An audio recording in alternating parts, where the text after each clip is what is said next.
Hello friends, good morning everyone. Today I am going to solve question number 4, 5, 6 and 7 from exercise 12.1. Okay, so first of all look at question number 4. Distances traveled by Hamid and Akhtar in an hour are 9 km and 12 km. Find the ratio of speed of Hamid to the speed of Akhtar. Okay, now look at the solution.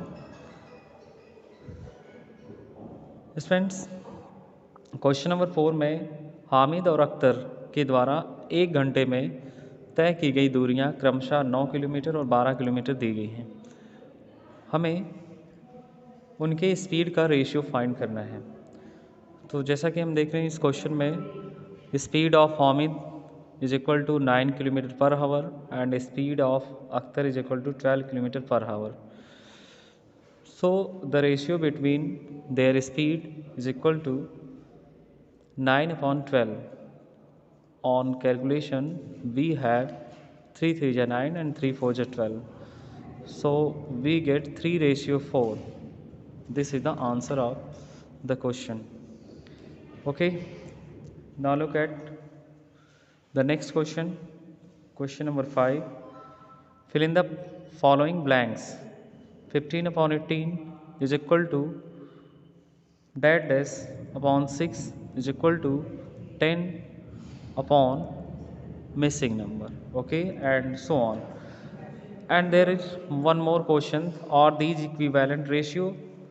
तो students, question number 5 में जो स्थान खाली हैं उनमें कौन सी number आएगी इसे हमें फिलअप करना है। और इसके बाद हमें ये सब बताना है, ये भी बताना है कि जितने भी रेशियोज़ हैं क्या वो आपस में इक्वल भी हैं या नहीं। Okay, so now look at the first ratio, that is 15 upon 18, which is equal to the next ratio in which the numerator is miss. तो स्टूडेंट्स यहाँ देख सकते हैं 15 अपॉन 18 ये फ्रैक्शन उसके आगे वाले फ्रैक्शन के बराबर है जहाँ पे उसका न्यूमरेटर गायब है, इसे हमें फाइंड करना है।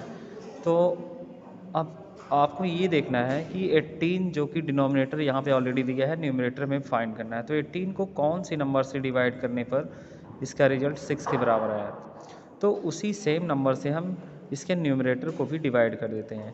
तो 18 को यदि हम 3 से डिवाइड करें तो 6 आएगा। तो इसी तरह से अगर हम 18 को 3 से डिवाइड करते हैं तो उसके न्यूमरेटर को भी सेम नंबर से डिवाइड करेंगे। तो इस तरह से 15 को 3 से डिवाइड करने पर ये 5 के बराबर आता है।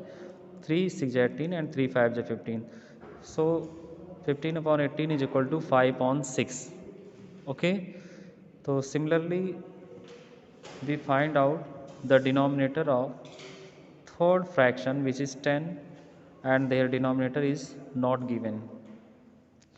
So now look here, the fraction before 10 upon missing number is 5 upon 6. So if we multiply by 2 to the numerator as well as the denominator, then we get 5 to the 10 and 6 to the 12. So the denominator is equal to 12.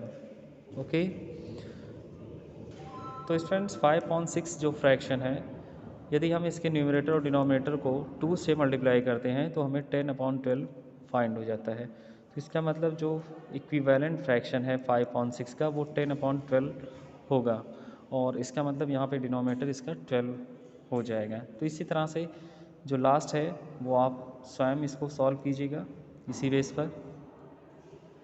Okay, next see the question number 6.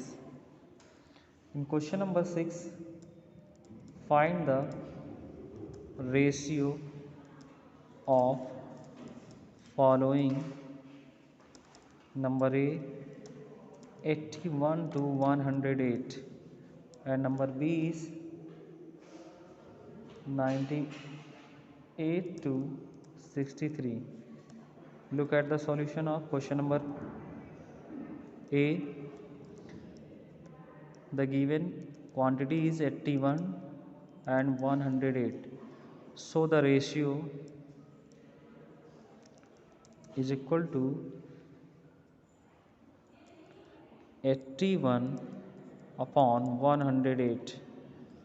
Okay, now on dividing 81 by 9, 9 9 ja 81, and again we divide 108 by 9, so we have 9 1 ja 9 and 9 2 ja 18, so we get 9 upon 12, and again we divide these number by 3, 3 3 ja 9, 3 4 ja 12, so we have 3 upon 4, which is also written as 3:4.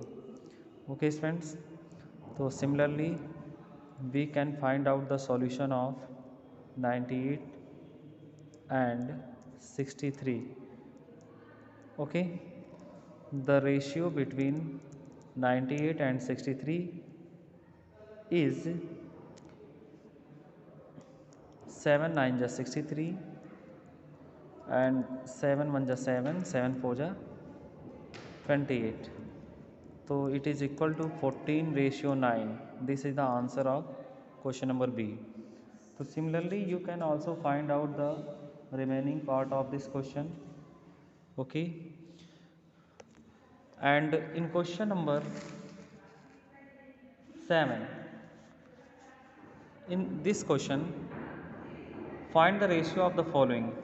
तो students question number 6 की तरह question number 7 को भी आप find कर सकते हैं, क्योंकि इसमें भी आपको दो क्वांटिटी के बीच में रेशियो फाइंड करना है, लेकिन क्वेश्चन नंबर 7 में दोनों क्वांटिटी की जो यूनिट है वो सेम नहीं है। तो किसी भी दो क्वांटिटी के बीच में रेशियो फाइंड करने से पहले उनकी यूनिट को हमें सेम या इक्वल बनाना पड़ता है। ओके, तो जैसे क्वेश्चन नंबर ए में है 30 मिनट्स टू 1.5 आवर्स, तो 30 मिनट्स और 1.5 आवर्स के बीच में रेशियो अगर फाइंड करना है तो सबसे पहले दोनों की यूनिट को हम सेम बनाते हैं। जैसे एक जगह पे मिनट्स और दूसरी क्वांटिटी के साथ हावर्स दिया है, तो हम हावर्स को भी मिनट में चेंज कर लेते हैं। तो ये 1.5 आवर्स 90 मिनट्स के बराबर हो जाएगा। अब पुनः हम 30 मिनट्स और 90 मिनट का अब रेशियो फाइंड कर सकते हैं। तो स्पेशली आपको रेशियो में लिखते समय इन बातों का विशेष ध्यान रखना है कि उनकी यूनिट जो है सेम हो, तभी आप उसको जो है रेशियो में फाइंड करेंगे, और बिना उनकी यूनिट को सेम बनाए रेशियो में हम नहीं लिख सकते हैं। ओके, सो स्टूडेंट्स अब आप इसी बेस पर क्वेश्चन नंबर 7, 8 और भी जो क्वेश्चन है उसको आप सॉल्व कर सकते हैं। Thank you.